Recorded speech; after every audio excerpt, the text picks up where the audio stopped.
Welcome, everybody, to Generation Dan, the only podcast where we've gained 10 pounds since the last time you've seen us because it's the holiday season. I'm Atlas Novak. I'm your millennial. Who else is here with me? I'm Dino the Genetic Marvel, and I'm up to 15. I'll tell you that much because I have eaten like a pig.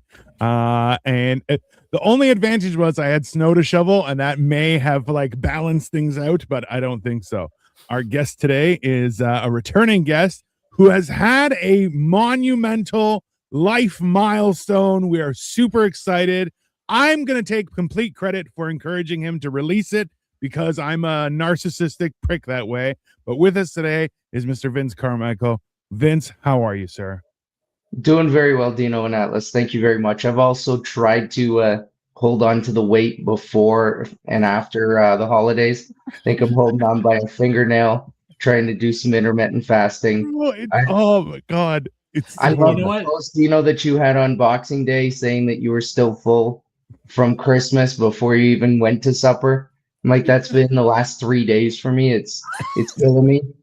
Like, you know what? Like, especially, okay, so Vince, I don't know, Atlas, you don't mind, we don't have talking this before, but so Vince has done like the Spartan races and stuff, and like been in good shape and has a physically active job as well. And even so, Vince will complain to me. He looks like he's in good shape. He is in good shape, but he's like, oh, I'm heavier than I've ever been. And I'm like, you're still like a third of my size. So, but at the same time, like, when you're, especially as you get older, you try and stay, you're like, I'm going to intermittent fast. I'm trying to watch what I eat and stuff like that. Then Christmas happens and you're like, listen, if you can enjoy Christmas, all the hard work is for nothing, right? Which is very fair. And also that's good mental health as well. However, you're just not used to eating that much. And also, so on Christmas, so it was Christmas Day when I did that. We went to a friend's house. We learned how to make Scotch eggs. And as that was like mid-process, because we were all getting frustrated with it because it was not working properly, in a hilarious way. Like it was ridiculous. But then we stopped. We had breakfast, which included a French toast casserole type thing. So like, oh my God, the amount of butter alone. Holy shit. It was French toast cannoli casserole. So like the cannoli goop was also on it as well as and you know how I am. I'm like, well, we're not going to leave leftovers. It's Christmas. That was a mistake. That's probably the best time to have leftovers. We're still working our way. Of course it is. Of course it is. I'm not a smart man, Atlas. Yeah. So I ate. Now the only problem is before this, because we were at a friend's house like from like 11 until nighttime, like until like 11 o'clock at night. So I'm like, we get there, I'm smoking a joint just to get the day started. Huge mistake, because I became a bottomless pit and this is a friend who does like, they have a baking flyer that they send out and they sell like cookies and breads and cakes and stuff like that during the Christmas season. And I ate everything. Hello, Victoria. I ate everything and I thought I was going to die. But it was totally worth it. So yeah. And then we had dinner. That French toast casserole with the cannoli sauce makes my arteries want to slam shut like the first time that a partner decides to go exploring beyond the balls. Yeah, that's accurate. Yeah, that's it. That casserole probably had a Wilford Brimley mustache, and it's just like type 2 adults said diabetes. Like, you want the diabetes? Take a spoonful. Yeah. Diabetes. Your intermittent fasting that caused you to lose all that weight, Dino, was what inspired me to try doing 24 hours. And I can tell you, I don't want to do it. My body doesn't want to do it. It's not enjoying that. That's not positively affecting my mental health. No, it does. It's like, you know what? I hate to make this sound so grandiose and everything, but it is a full-on warfare with your body when you try and fast for long periods of time. And like the first like 36 hours are the worst. Hi, Rudy. And then after that, you kind of like balance out, but it's like that first 24 to 36 hours, you're like, oh, this is fucking, this is World War II. I'm like, I'm not, and I'm the Nazis. I'm losing hard, baby. Like it's rough, but yeah, it's after Dunkirk and when it starts going down. Yeah. I don't know. It's I even tried before Christmas to do a fast, and I got to like just shy of 2 days, and I was just like, oh my god, I'm such a loser. I can't fucking do it. I'm just so out of practice. Yeah. Coming up, baby. That's how it's gonna work. Oh, I don't know. Oh man, I was Thank you thinking the guys other for day. So having me Katie, back. No, of no course. problem. Vince, Katie and I are doing like and you know, it's the like progression of man. You have Atlas, then you have me, and then you have Vince for our hairlines, and it's perfect. It's fine. Yep, great. Vince is like, I'm committed. I'm good. This is 21 years of having daughters, coming up on 22. Oh yeah, that seems accurate. If anything, you have too much hair. Let's for having. I'm sure at some point I'll. Yeah, it all started traveling down to my face, my chest, my ass, my back. You're like a good Italian. Yeah, exactly. Come on, that's only fair. Yeah. So how was your guys' Christmas? Did you have the same amount of poor decisions, or pretty much? We had Katie's family over for Christmas Eve. There was a ham. Ooh. So lots of artery clogging goodness, and Pumpkin was around 8 people at a time, and I thought it was going to be like, oh, she's going to be getting into everybody's food. Nope, she was perfectly chill the entire time. She was hanging out around my nephews because they're less coordinated and dropping food more. So she's like, oh, fuck yeah. This is my... It's a smart dog. It's a smart dog. And then on Christmas Day, we went to go see my my family. So my mom and my sister and my brother-in-law. We assumed it was just going to be the breakfast, but it turned out to be the breakfast, going to see Marty Supreme. And then Marty Supreme is like a ping pong movie. It's the same people who did Uncut Gems. If you want some indication on what kind of movie that's going to be. And then had dinner afterwards. So it was like 12 hours. Ooh. And Katie's like, okay, you owe me the entire weekend. And I'm like, understandable. Yeah, that's fair. That's also, if you've seen Uncut Gems, you know how fucking stressful of a movie Marty Supreme is going to be. Like, we finished it, and I was like, that was a fantastic movie. I need a cigarette or something. Like, oh, God. Because it's a character flying by the seat of their pants, trying to, like, and it's all kind of their fault, too. That they're doing all these things, and it's just like, oh my god, deep breaths. Yeah. So, what about you, Vince? How impactful was your Christmas experience? My poor choices started New Year's Eve or Christmas Eve when I forgot to put the blinds down, so I was up at like 8 a.m. on Christmas Day, and my wife has decided that she wants to sleep in so hard that she has elected that we open up all our Christmas gifts, both stockings and under the tree stuff with the kids on Christmas Eve, so that we have no reason to get up first thing in the morning. But logical, I like it. That's good. I was up early regardless, and we had Christmas brunch. We actually, as a family, we dig in and we just stay here. So we had Christmas brunch with both my mom and my dad, who are no longer together, but they're amicable, so it wasn't one of those tension-filled things. Okay. So we had Christmas brunch. They both stayed for Christmas dinner when we had some family over, and we actually had separate family that was supposed to show up on Boxing Day. Yeah. But all of that wonderful weather meant that we ended up having a whole second turkey dinner, just the 4 of us. Geez, you know what? So I was supposed to go to a friend's house on Boxing Day, and I texted her the night before. I'm like, hey, apparently we're supposed to be getting a lot of snow. I'm not sure what's going to happen because I have a rear wheel drive car, and I'm also in a subdivision. So it's like, they're not going to plow my road early. And me being at the age I'm at and everything, I'm like, you know what? I'm not going down by shoveling snow. So I go out early. I shovel once. I shoveled 4 times in total on Boxing Day.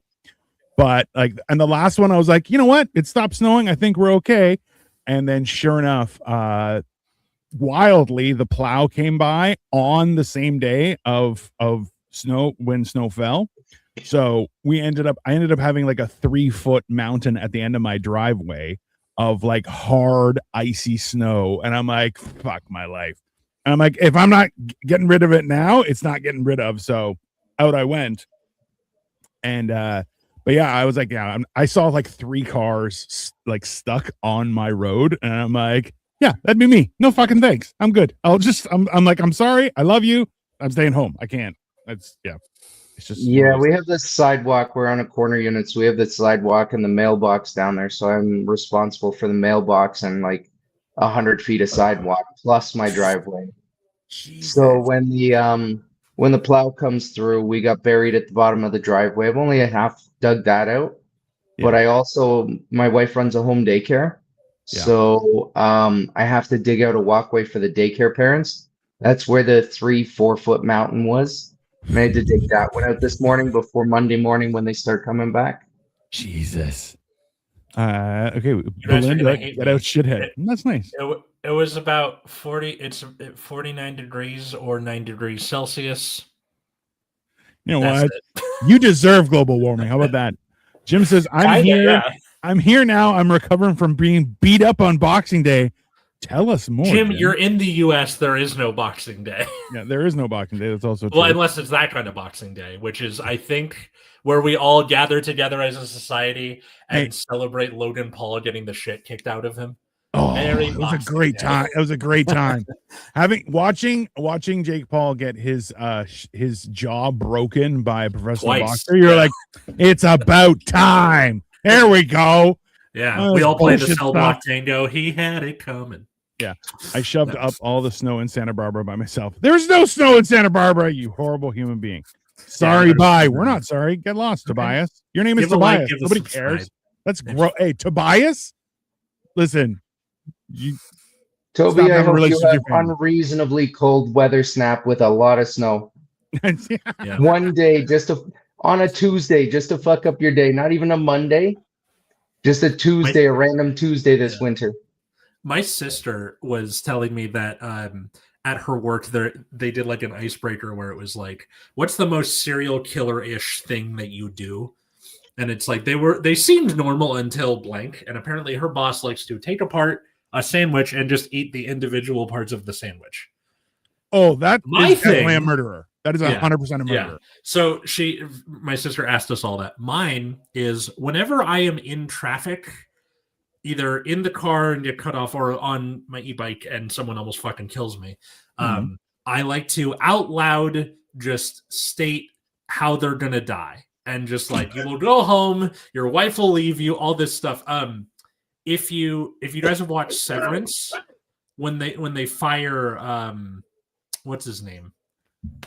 The guy who likes Christopher Walken in the show. Damn it. The guy with the mustache. Anyway, when he gets fired and Milchick like chews him out, that's basically what it sounds like. Everyone will forget you. That shit. I feel like that's the long form of a pox on your family. Yeah, pretty much. That's the idea. But I'm just outside on a bike shouting it to no one, which is even weirder. It's LA. It's not that weird. Vince, do you have any serial killer tendencies that you want to share with us today? May shed some light on everything. I think the close one might. There he goes. Oh no. The truth was almost revealed, and then it's Irving. Irving is the character I'm thinking of when Milchick fires Irving. We had snow a few years ago. I was the only bus driver who had driven a bus in snow, so they sent me the snow was less than 1 inch. Okay. Jesus. You know what? Hold on. Vince is coming back. I know he hates back here. Is he coming in? I mean, that was the internet protecting Vince. It's like, don't tell him, Vince. It's not for everyone. Just his attorney cut his feet. I'll be honest with you. Oh, that's rough. I think the only serial killer thing for myself. Okay, Vince is going to come back. Hold on. He's going to leave and come back. I'll cut all this in post. Yeah, no, it's not a big deal. Yeah.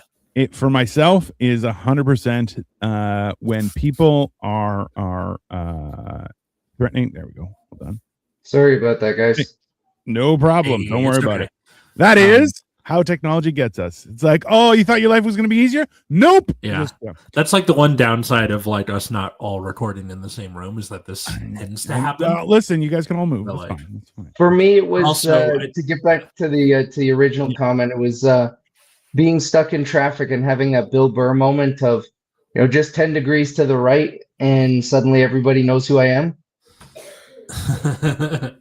Right up the sidewalk, or as they would call it in Brampton, a regular Tuesday. Bro, listen. Yeah. That's yeah, Brampton is the Thunderdome when it comes to driving. I think for myself, the only thing is more so when I've had people like, well, you want to go? And I just smile and I'm like, okay. And then they're just like, that doesn't seem, and I'm like, I'm just waiting for an opportunity. So if you want to, I would love to. And people immediately, like, I had to explain this to somebody else, I'm like, you got to understand, because they were saying, oh, I want to take, it was a female friend of ours, and she's like, for her daughter's 16th birthday, and she's very good looking, her daughter's very good looking, and she's like, I wanted to go like to Europe or somewhere really cool. And I'm like, hey, you're two women by yourselves on a trip in a foreign country. That's not, you shouldn't do that. Don't do that. Just, and she was like, why? I'm like, okay, let me put it into perspective. I could pick up both of you, throw you on my shoulder, and walk away, and there's nothing you could do to stop me. And she's just kind of looking at me going, oh, I never thought about that. I'm like, yeah. Did none of you watch White Lotus? I'm like, it's very, I'm like, hey, I'm not saying places aren't safe or anything. I'm just saying you should go on a tour, go into a resort, have a fun time, come home. That is a good vacation, right? If you're going with other people, sure, you can go on a little adventure and stuff.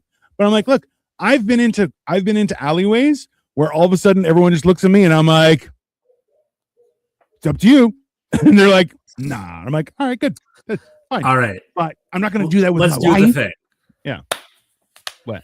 All right. Okay. So I will link the first episode that Vince was in, because we talked about this a little bit when he was here last time. We peer pressured Vince into pushing forward with his secret hobby, which he shared with me, and I was like, oh, like he's like, I'm 475 pages in. I'm like, Jesus fucking Christ.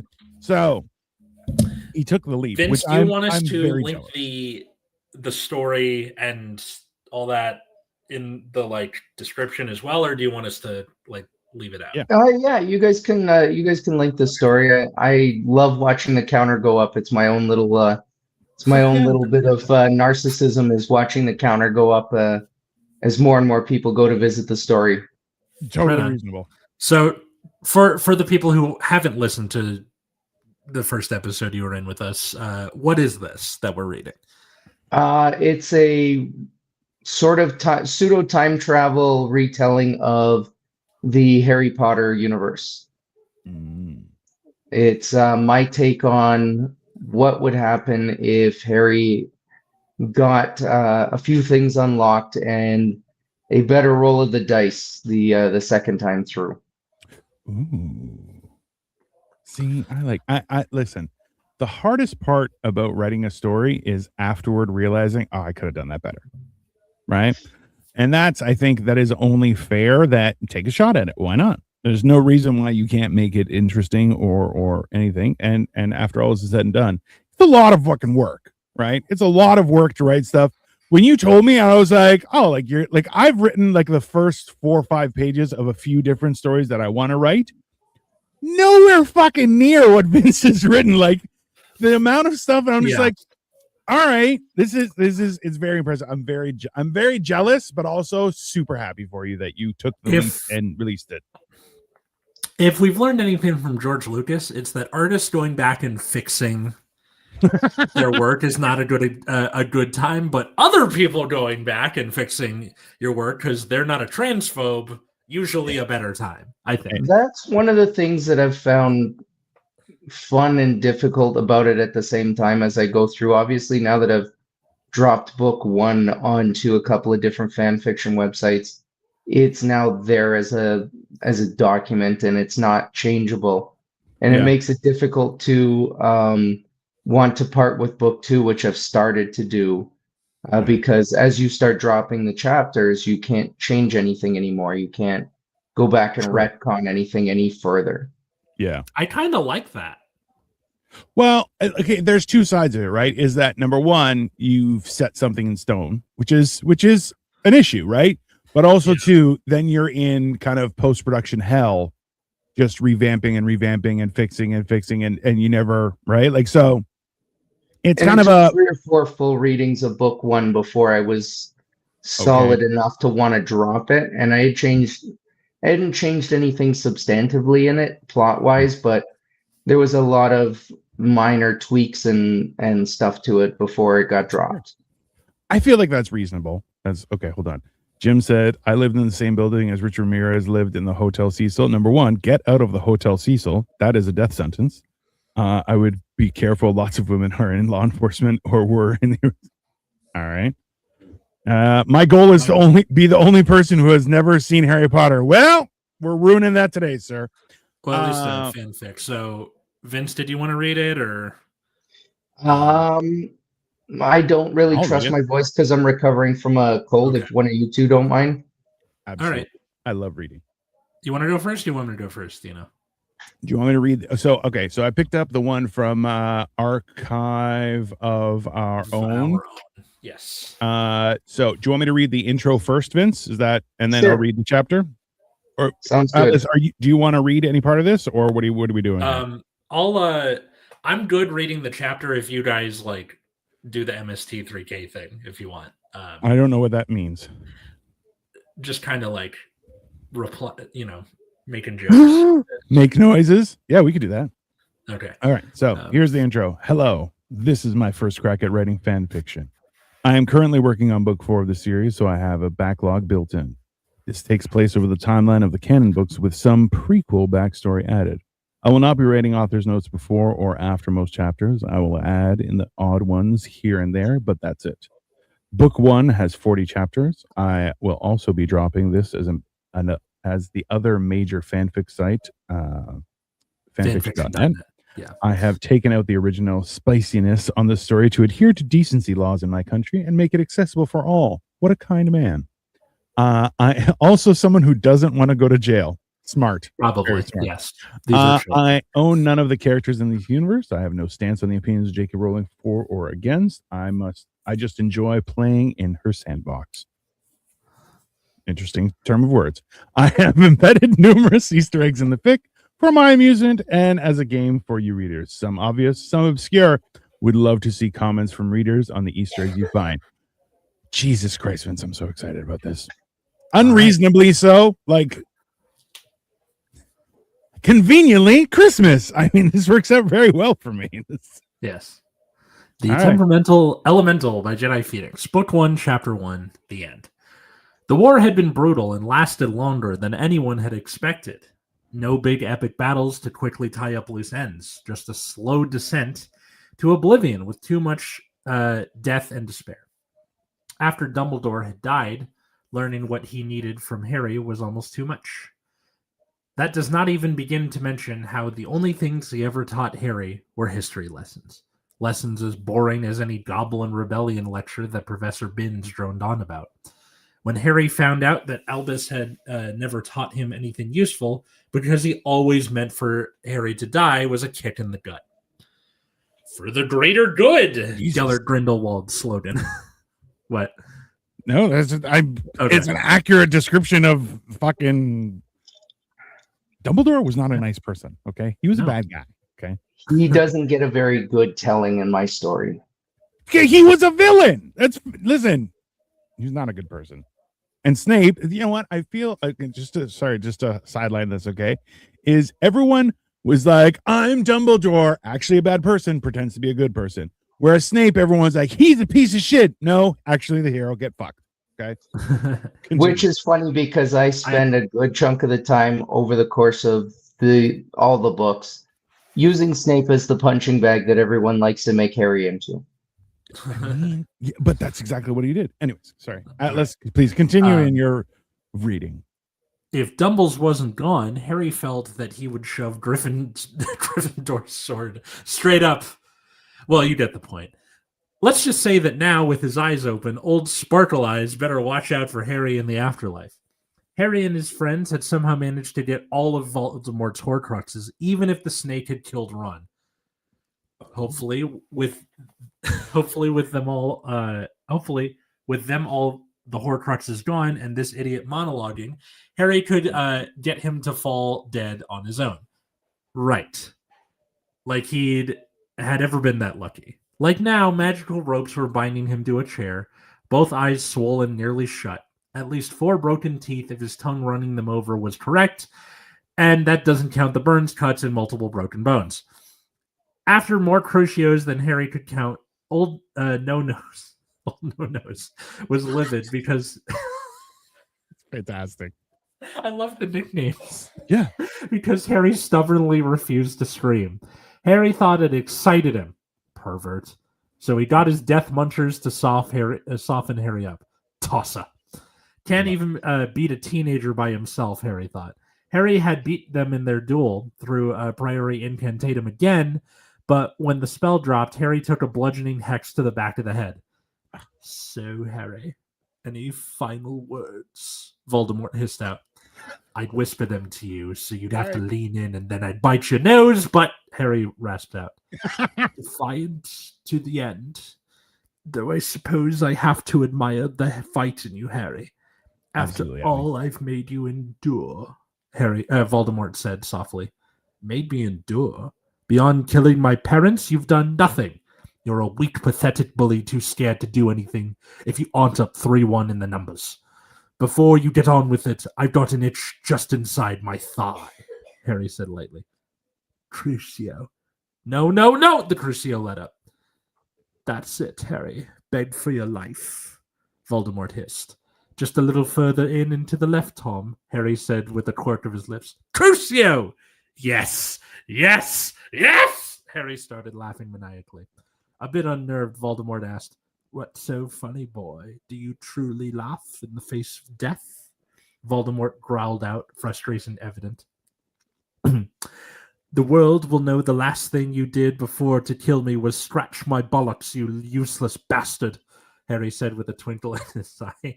Harry wandlessly conjured a grenade, pulled the pin, counted to 3 before rolling it forward under the chair, giving the inner circle and old Voldy no chance. They were all instantly vaporized. That's fantastic. That is also the shout out to James Bond. Love it. Should I donate? Of course you should donate. All funds will be distributed between all 3 people on screen. Atlas is good. He is. Don't swear. Hey, we have nothing. I'm a kid. I'm a kid. It's in the writing, and also explicit 18 or older. Blah blah blah. This is on every episode. It's got a little E. Like yeah.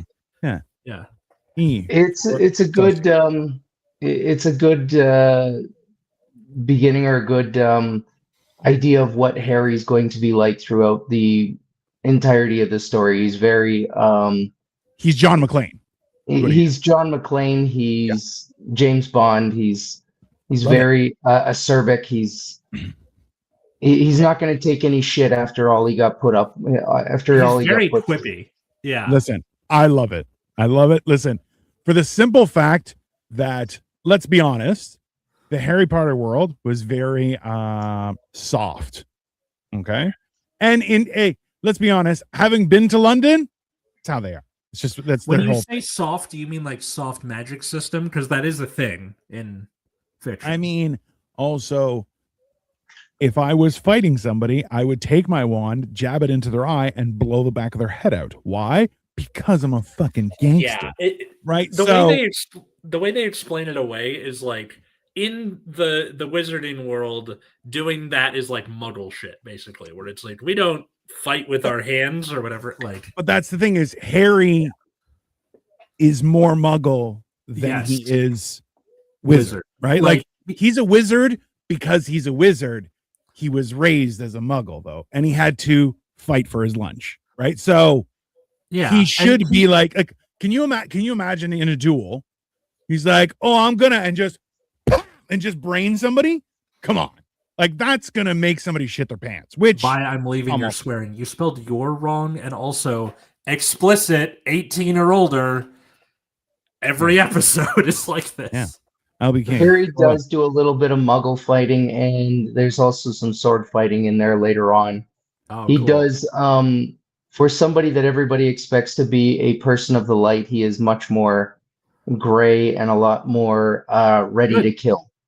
Yes. As you find out very quickly on in the first couple of chapters, with a couple of Harry's biggest adversaries being eliminated very quickly in the story. Also, Ron's dead. I feel like we Ron glossed over that. Ron was dead in the end telling of his first life. Ron doesn't die in the retelling as you get into further chapters in his second chance at life. Okay. Interesting. I mean, unsubbing. That's all right.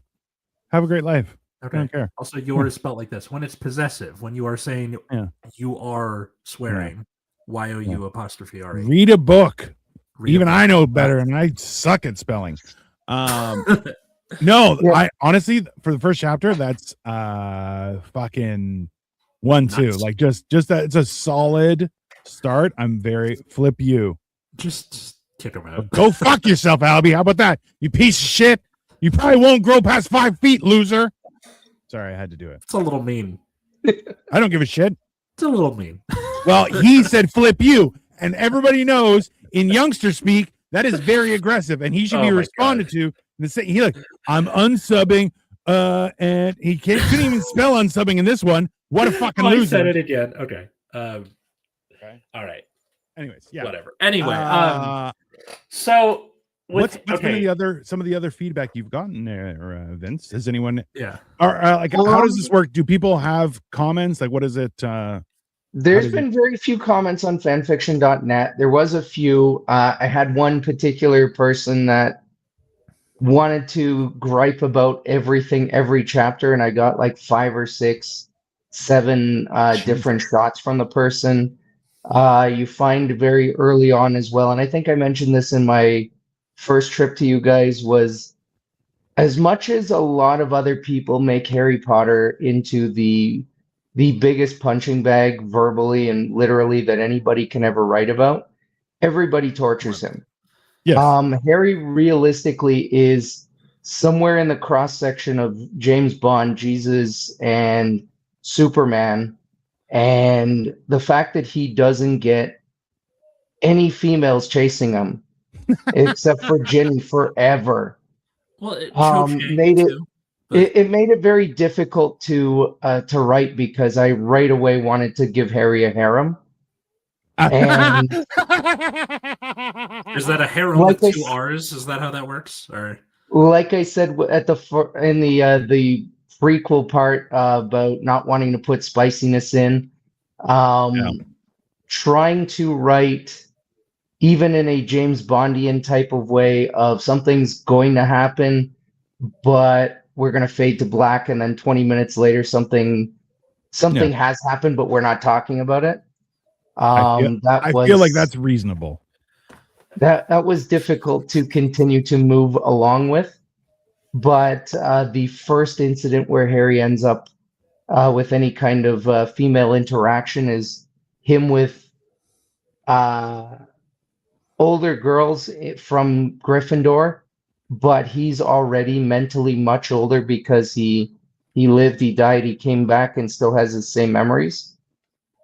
So it's kind of one of those, which one's older, and should he really be being interacted with by older students when he's that young? That's fair. Yeah, that's someone got really upset by that. Martin, what we're doing is our friend Vince, this way or down, whichever one you want, has the bald guy. We're all at certain levels of bald. Anyways, hat, receding hairline, bald. It's very easy. Hat, vampire, bald. That's what we're gonna do. Okay. Okay. Vince had come on a little while ago, and we discussed the fact that he was writing a fan fiction of Harry Potter, and through complete and utter horrible peer pressure from us, he has gone forward to proverbially released his first few chapters, and is very exciting. So we're responding to this. We just read the first chapter. If you want to go back, and we will have links in the bottom as to where you can find it. But when this episode comes out on Friday, with like the part where his internet dropped out, cut out, and stuff like that, there will be the links to everything on all your podcast apps. So to Martin and to Pixel Drink. Normally, we're a show where we talk about like topics from a generational stance. Dino's a Gen Xer. I'm a millennial. Yeah. Fanfic covers all generations, luckily. So, thanks, Pixel. Yeah. Really appreciate that. This is very interesting. I've never seen a live with people talking about fanfic. Yeah. I mean, this might become a thing. Vince might be coming on as our regular here. I'm back, not swear. Go fuck yourself, Albie. Shut up and shut up. You shut up, okay? Awesome. Why are you're fighting with a child? Hey, I will kick a child. I don't give a shit, okay? I love Harry Potter and think, yes, he should have got some more action. He's 100% should have been getting mad action. And also, it's the first chapter. A lot more is going to happen, right? I feel like, listen. And just to correct what you had said earlier, I actually dropped the whole first book. So the whole first book is online. And I've started dropping the first couple chapters of book 2. Awesome. So, get out of his way, people. He's out here to dominate the universe. I love it. Okay, so is Harry reincarnated, and he's just kind of going through all this again, and thus has the knowledge of his past life, or? That's a pretty good explanation for it. What you read in the very next chapter is that rather than dying, he ends up being shown to fate and his tapestry of life, and how it got corrupted by Dumbledore and a few other people. And she basically spins it back to a period. She says that she can't give him back his parents, but spins him back to a point where he can start over, knowing what he knows now, and gives him a second chance at life. Why don't we give very Edge of Tomorrow too? I like that. Yeah. It's the idea, so okay, here's and just to be a little philosophical on the whole generations thing, is the idea of everyone, I think it's very clear in Harry Potter that there were outside influences that distinctly affected the outcome of Harry Potter's existence and like life. Black mold. Right? Absolutely. Do you know what I'm talking about, Dino? No. Well, okay, so there was like there's like a video of J.K. Rowling being interviewed in like an apartment she's in, and like very clearly in the background there's black mold, and people think like that's why she like went off her rocker after she finished the books. I mean, becoming a billionaire kind of makes you go off your rocker. Yes, it does. Right? That's just, anyway. I hope someday to be a billionaire off his rocker. I look forward to it. Great. He's already off his rocker. It'd be a lot more fun to be a billionaire off your rocker than where we're all at right now. Yeah, because we're not on any rockers. We're definitely off our rockers, but just no billionaire. It's kind of, if Lego was money, I'd be a billionaire, but that's different. But yeah, so like being able to access or get a glimpse of who made decisions that affected how your life played out, I feel would be a very very difficult thing to go through, right? Because let's be honest, there's like the whole 6 degrees of separation kind of stuff is like there's things that happened that you will never know about, right? Like that whole idea where like people's opinion of you is none of your business, right? So like when you hear like I've heard people where they're like, "Oh, I'm surprised you would do that," and I'm like, "What the fuck does that mean?" Right? But at the same time, it's you kind of, it's none of your business what people think. But having access to something that is definitely a jarring experience, right? And then being the real question is, right? And, well, let's be honest, we've all watched time travel type shows and everything. Is changing what happened for your better or for your worse? You won't know until you try, right? And that's even scarier as the whole. If people want an example of that, watch the episode of Rick and Morty with the vat of acid, where Rick puts the little, like, redo button. Yeah. Right, and it's like you can save your progress, and then if you hit the button, it like puts you back to that last save. And what ends up happening is he forgets to hit the save button for so long. And it's this long thing where like he meets a girl, they fall in love, they go on a trip together, the trip goes wrong, and then he eventually, you think he's going to hit the button to like undo it, but then he would undo the relationship, but he doesn't, and then they get rescued. Oh, hi, Pumpkin, come here. It's horrible. Pixels, like, same but with keychains, just so you can tell. I have this. I got it in Hong Kong, and it's even got my name engraved on it. So yeah, I feel your pain. You think he's gonna hit the button, but then he doesn't. Then he gets rescued, and then Jerry hits it by mistake, and it goes all the way back to before he met the girl, and he knows everything that should happen because it's already happened. But you can't explain that to somebody. You can't be like, "We've been dating for like a year, and we went on a trip together," and then she like pepper sprays him, and it ruins it. Like, yeah. So I mean, like, let's be honest. The only thing that makes things worse is knowing that this should definitely happen, and it's up to you to make it happen. You're like, I don't know how I made it happen. Shit, right? Yeah, and like, if you get sent back knowing what you know now, that doesn't change outside factors too. Like, other people can behave any number of ways which can still influence your outcome. Right. Yeah. The nice thing about that within the Harry Potter universe is things like pensives, where you can go back and actually show other people, hey, this is what happened in the previous life. Mm-hmm. And you can actually show them what happened and why you're acting the way you are. So Harry eventually ends up taking some people into his confidence in my story, showing them, hey, this is what happened. This is why I'm acting the way I do towards Dumbledore or somebody else, and it's not just because I'm being a prick or being right out of left field. These are the reactions that I had to live through the first time. Yeah, which so he's not just allowed to show this is what or know what his first life was. He can show it to some other people. So okay, well, and that brings that's cool. There's another point to that, is that like if someone shows you what has already happened that has shaped how you act now, is that, is your fate already decided? Can you change your fate? Mm-hmm. Right? Is fair, which is a unanswerable question, right?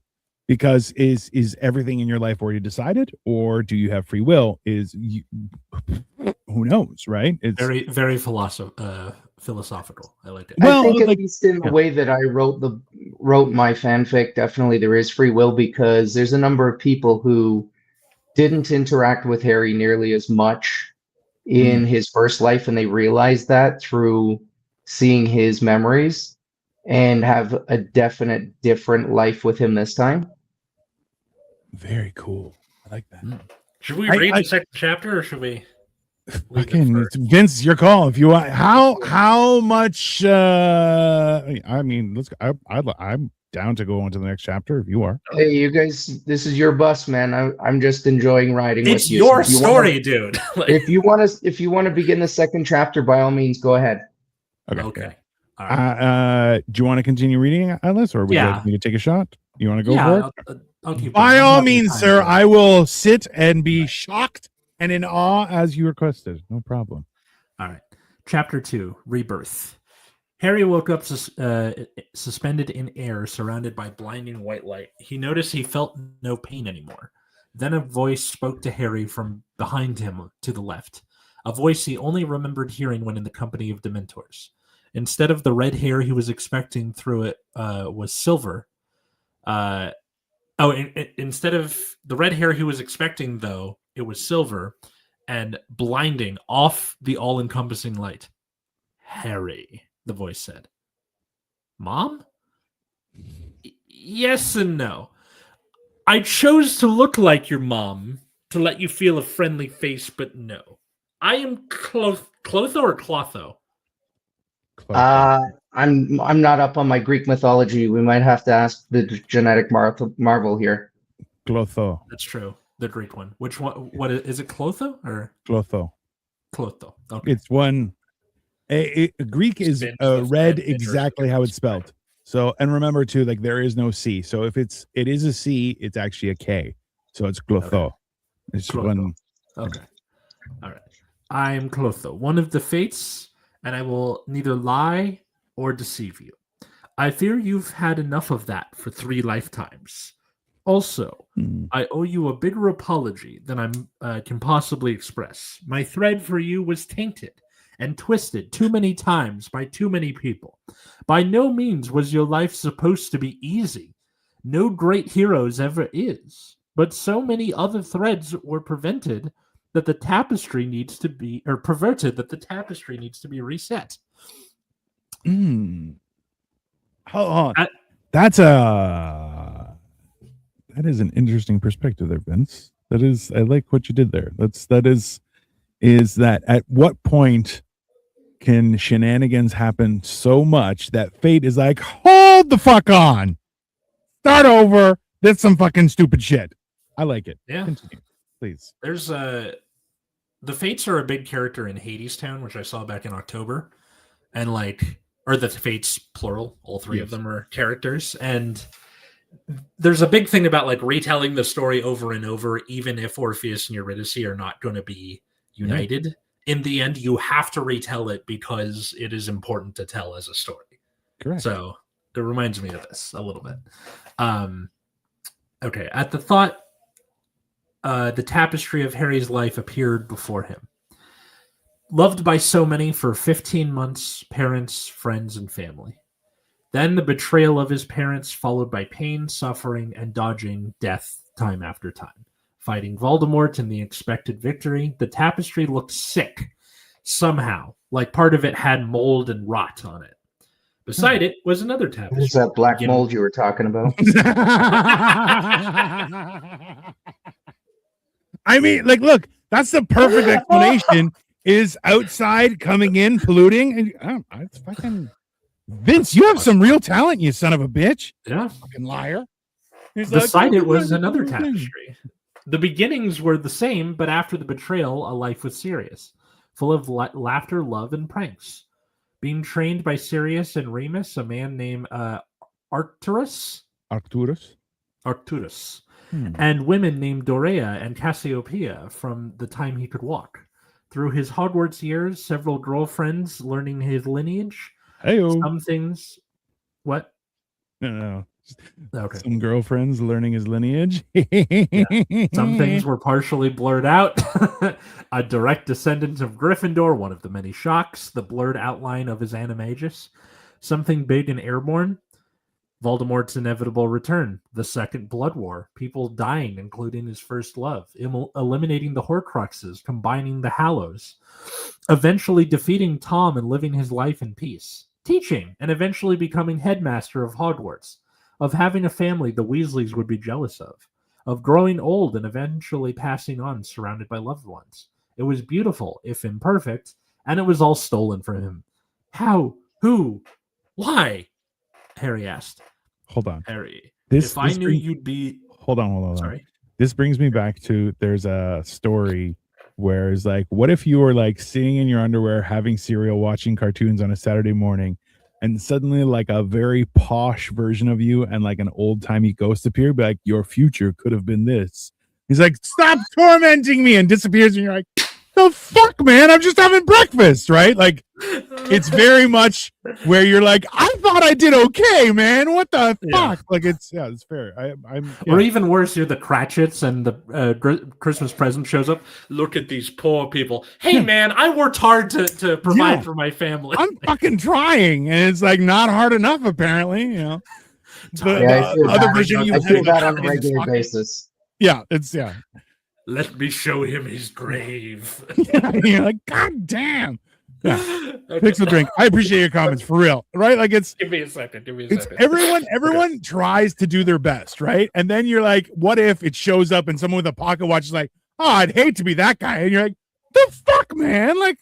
That is Or like just a guy who like you're the test guy for the ghost. Or like you're teaching other ghosts how to haunt people. And it's like, dude, you come here once a week and you suck at it. And they're like, we're the guy we train the ghosts on. Sorry. That's like, horrible. Horrible. Sorry. Yeah, not fair. Not cool. Not cool, everyone. All right. Okay. Continue. Harry, if I knew you'd be this tongue-tied around a lady, I would have come looking like your dad, Clotho chided lightly. I'm giving Clotho a male voice because I want to. Sorry. That's fine. Technically, it should be androgynous. But yeah. Yes. Fair. Yeah. Okay, good. So looks like It the lady is talks not like a guy. gender specific. It All is all and nothing all at the same time. It's weird. And there's no point appearing as serious. You'd get mopey and we get nothing done. Harry, your thread was tainted by one person specifically and the free will of many. Albus meant well, but his hubris was his thinking. Only he knew what was best for all. His meddling contributed to Tom Riddle becoming who and what he was. His failures with Gellert and Tom colored how he dealt with nearly everyone after that. The prophecy and his past mistakes pushed Albus to act as he did and began affecting how everyone else would interact with you. Severus's hatred for your father and his loss tainted all his interactions with you as well. Really, it's amazing with all you were forced to endure that you didn't end up like Tom. If you had the world, you would have you would have been destroyed, for you are so much stronger than Tom or Albus. Awesome. I love that. Like a big part of the original books is like how Tom and Harry are kind of mirrors of each other. Yeah. And this is fantastic. No, but okay, Pixel, like I'm trying my best. You're like, yeah. You're like, I am trying my best. And Harry's like, and they're like, oh, you could have been stronger than everybody. He's like, man, I was fucking trying, okay? It's not on me. It's everyone else fucked me over. I mean, it's very fair. I mean, yeah, I like it. I like it. I like where you're going with this. It's funny you say that with the next two lines coming up. I just saw that. Yeah, okay. Okay. All right. Are you sure? Never felt this way. Always felt like I scraped by with help and luck, Harry grumbled. And why are those spots blurred? He asked. You know, you could have exerted your free will and worked a bit harder. You knew that you had a Dark Lord after you, even if you didn't know the prophecy until it was too late, she admonished lightly. As for the blurred spots, I will explain, Clotho said. I don't want any of this. I just wanted a normal life, Harry said, his temper flaring. And that's the defining characteristic of what starts a hero on this journey. A true hero is one with a calling. A calling he didn't want, one he didn't believe he could achieve, but one he could not back away from. The hero faces adversity and loss and it tests them to either fall to darkness or it fortifies their need to fight, to persevere against all odds, and to win, not just for them, but for those they love. So what now? Asked Harry. Your journey, it was stolen from you. It was made exponentially harder than it was supposed to be, and yet you still succeeded. You even made the hero's sacrifice for the betterment of all you would leave behind. It isn't too far to say you actually saved the world. If Tom Riddle had managed to overtake England, he would have been too hard to stop in Europe, and by the time others out there deigned to assist, the mundane world would have stepped in to eliminate the problem. Due to the interference, we have been given the chance to right the wrongs, said Clotho. At this, the tapestry in front of Harry began to unravel, and after a few minutes, it slowed to stop near the beginning. Harry, I cannot give you back your parents, but I can give you back most of your life. You will retain all knowledge you have attained up to now, Clotho intoned softly. The blurred spots are gifts that were set in front of you to assist you in your journey. I do like the surprises I left for you, and was very disappointed you were blocked and bound to not find or discover them. Shortly, I will be sending you back to a time where all of this has been reset. I will provide you with this advice. Trust in the inherent goodness in people, but do not do so blindly. Seek knowledge, skill, and above all else, learn of your heritage. Goodbye for now, Harry Potter. May we meet again many years from now. Clotho said as Harry faded away. Once Harry was fully gone, the other Fates appeared and spoke to their sister. You truly love this one, don't you?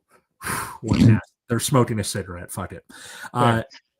How could I not? How could any of us not? I will lock this tapestry personally up to ensure you two and the others do not destroy the whole of humanity again through your apathy, Clotho said darkly. So, goddamn.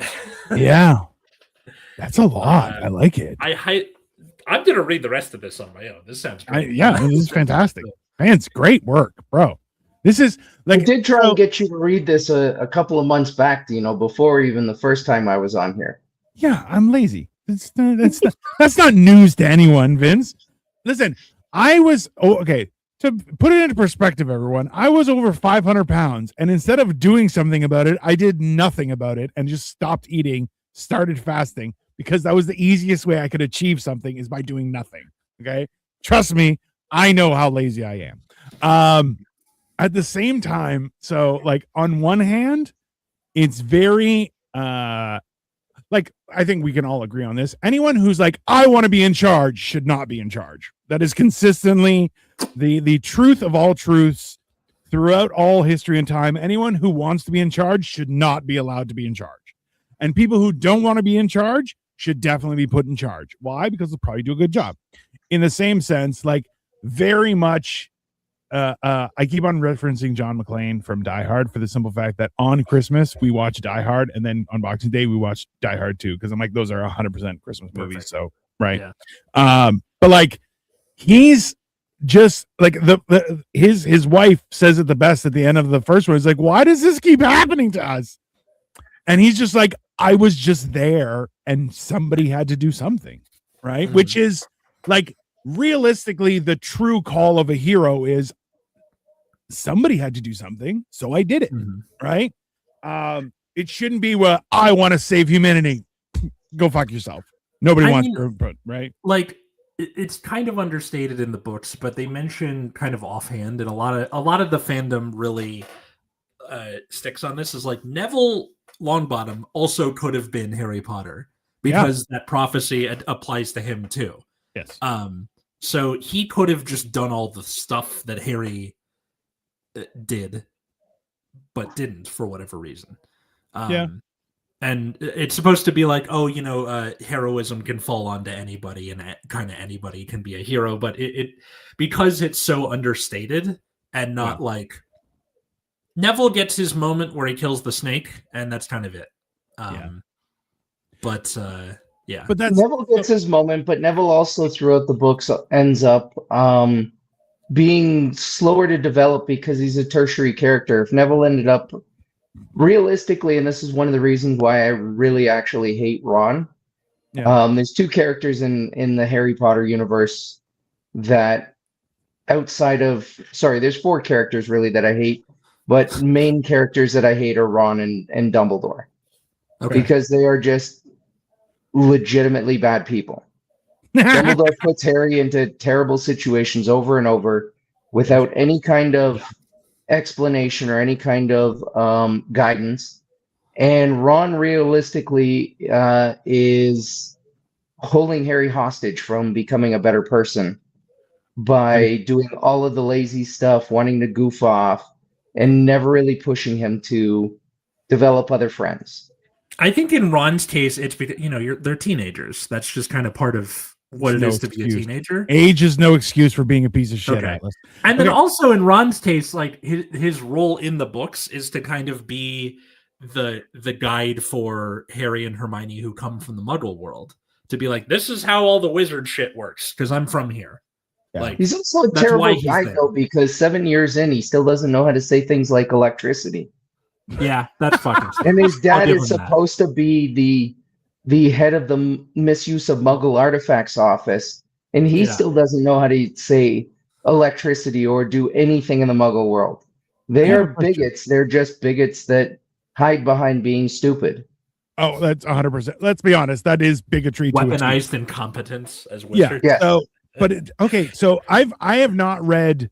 I think I read the first 3 books because they were small and written for children, and after that, I was like, oh, this is too much. So yeah, then it starts ramping up in the stakes and stuff. I'm a simpleton. So, but what you're telling me is that Ron was actually like Paulie from Rocky. Like he was just a pain in the ass that fucked everybody up. Like in a lot of ways, Ron really is Paulie from Rocky. He just doesn't drink yet. Oh. A lot of fan fictions have him in that kind of 19-year jump after Voldemort dies before their kids go off to school. Yeah. Of him getting fat and being a drunk. So he really is Paulie. He's constantly jealous of what Rocky has and that he never does anything better with his life. But to speak to your laziness, Dino, there's things called e-readers, which can actually, if you just plug your headphones in, it will play it for you, so you don't have to do anything. Okay. So as an English teacher, I will say audiobooks count as books. Oh, 100%. I was trying to figure that out on my phone, and I could not figure it out. I'll be honest with you, Vince. I gotta find out a different program to download because the ones I have that don't work. Hi, it's me again. Hi, the Nell Gaming Guy. What do y'all think of Five Nights at Freddy's 2? I haven't watched it yet. I haven't seen either movie. I was like, what the fuck is FNAF 2? Yeah. Poor Harry. I mean, so here's the question though, is that we're running a little bit long, so I apologize, guys. But the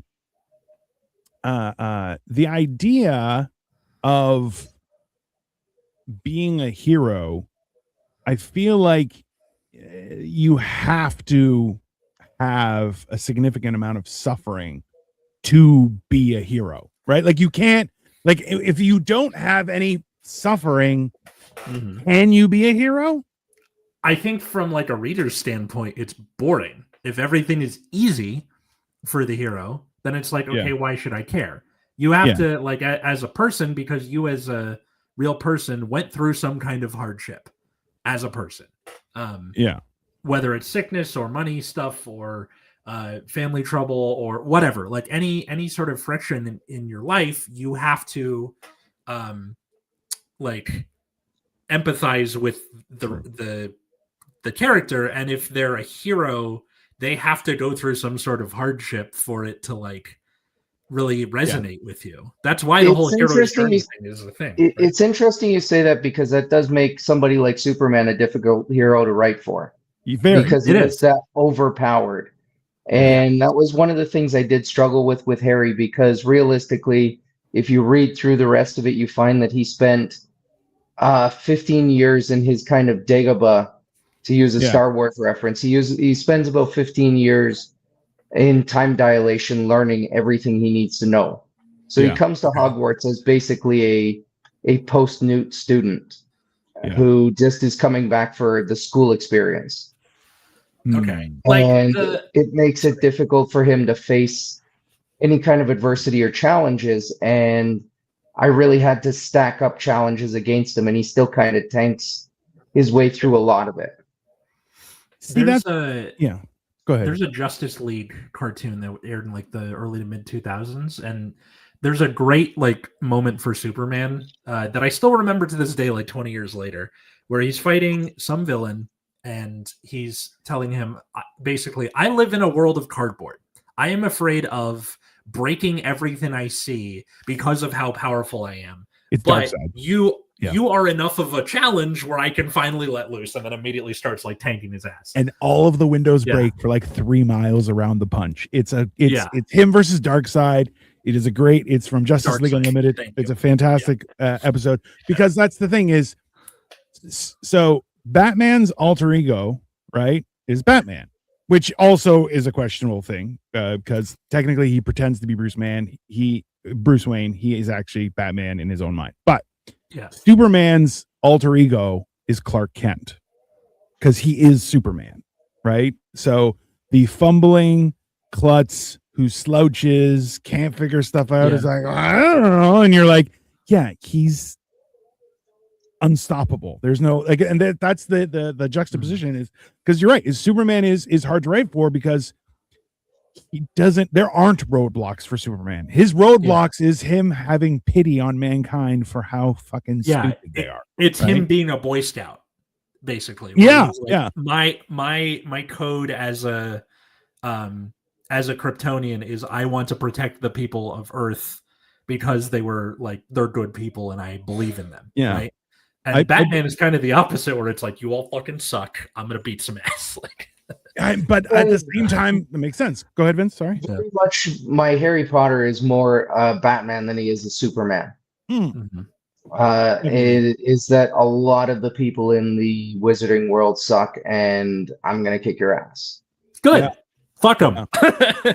That's. I mean, yeah, I'm all for it. That is fantastic. You can't catch a break when you're a hero. Yeah. No, you can't. But you shouldn't either, right? Like, the path of a hero is a path of suffering. There's no question about that. But it is a path of, like, that's the ultimate way to grow, right? Like, you won't achieve your destiny without suffering. Like, it is an integral part of the growth process. And to me, his suffering, at least in my fanfic, is his first life. It is his first life, and then his, as I just called it earlier, his Dagobah time. It's his training, where he learns to become who he ends up becoming. But he's already kind of preloaded all his suffering, and now is trying to come back and right the things that were wrong in his first life. Yeah. Tricky. And there is a little bit of PTSD written into future chapters, where I don't really want to ruin it, but there's a situation where Harry kind of has a flashback to when Sirius died, and it kind of really screws him up for a moment or two. Yep. But he definitely has to. They definitely had to make overwhelming forces for him to fight just to make it even. Because I really did overpower Harry and tanked him up. Yeah. So I think for interesting fight scenes, you definitely have to have, I have a question. Voldemort times if 10 he or something. Goes, so if he goes, going back, would the Elder Wand still recognize him as its owner? Question. Well, the Elder Wand is like, notoriously fickle, so it's like, oh, you punch that guy in the face, it's I'm yours now. Like, well, so this is the thing. Like, so we went to there's a store in London that has all sorts of like fan stuff and Harry Potter merch and everything like that, and they had an Elder Wand there. And Victoria's like, you should get the Elder Wand. I'm like, you can't buy the Elder Wand. You have to win the Elder Wand. And the salesperson is like, back. Yeah. And then another person was like, hey, because they had a really cool Green Lantern ring, and Victoria's like, I wonder if they have your size. I'm like, what size do you have? They're like, this is the biggest one we have. And I go to put it on, and it doesn't even fit my pinky. And I'm like, and Victoria's like, you can get it resized. And I'm like, no, for a Green Lantern ring. The Green Lantern ring chooses you. You can't choose you can't force it on. And again, the salesperson is like, facts. You can't. Just because how it is. And Victoria's like, you're stupid. She's like, you're an idiot. I'm like, I may be an idiot, but I'm not wrong. So you have to take the trauma. So for people who enjoyed this episode of Generation Dan and all of the lovely Vince Carmichael's fan fiction and want to hear more, when this episode releases on Friday, which is like a little after New Year's, I think the 3rd or something. Yeah. The link to the first 2 chapters will be in the description. And you can then read the rest of the fic from there.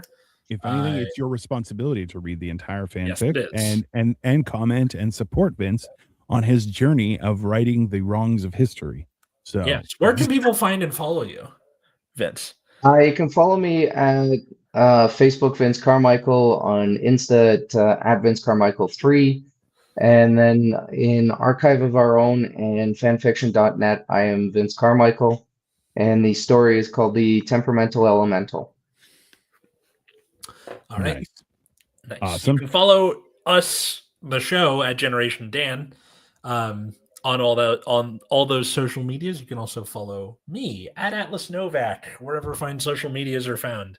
At the time of recording this, I'm currently doing my top 5 teacher sketches of the year on TikTok. There's other stuff in there. Like right now I'm doing a series of Benoit Blanc in the Ace Attorney universe where he's just like fucking done with Phoenix Wright's shit at this point. Like I just started Justice for All and he's like smacking him around and stuff. Which is interesting because the moment you said Benoit, I was starting to think about Chris Benoit. And no, that's a completely different. That's a completely different podcast. I think smacking around. Yeah, I'll be honest with you. I keep on loading social media, and it just while you're loading something on TikTok, it goes over to your friends list, which has been Atlas pretending to be Benoit Blanc for the last like 4 days, and Victoria's like, what the hell is that? I'm like, it's Atlas. She's like, what is it anyways? I'm like, okay, the Ace Attorney games are fantastic, and you and Victoria should play them. They're visual novels. You play as a lawyer, and you're like solving murder mysteries in court and out of court, and it's very fun and like goofy, but also murder. Fair enough. So I'm trying to get Katie to play them with me. If you were published, what are some other dream projects or stories? I have like 4 stories that I'm still trying to write. Atlas has like 9 scripts that he's trying to figure out which one is actually going to work. No, I don't. You know what? I'll be honest with you, Vince. You've inspired me. I'm going to start trying to write again because I won't be one-upped by you, you bald son of a bitch. Let's start there. For me, I'd love to do a 1-hour special in the kind of idea similar to Three Mics from Neil Brennan, but as the 4 characters from Inside Out. And I've got probably a half dozen more fanfics in my mind. I mean, listen, this is the path to the future. It was nice watching you guys. Let's see. I've written a TV pilot with Dino. Like you and I kind of workshopped it for a while. Bye, Pixel Drink fan. Thank you for stopping in. Written some short stories, and then what I'm really working on is a musical about teachers. That's which is awesome. Yeah. Anyways, everyone, you can find me at Dino the Genetic Marvel. I'm doing all sorts of stuff, mostly food-based, and then just hijinks around the greater Toronto area, and also whatever travels I may happen, which apparently I'm going to be doing a few of this year. So I have fan fiction stories of Jim. Bring it on. This might become a fan fiction podcast. Who the hell knows? We've hit our stride after 2.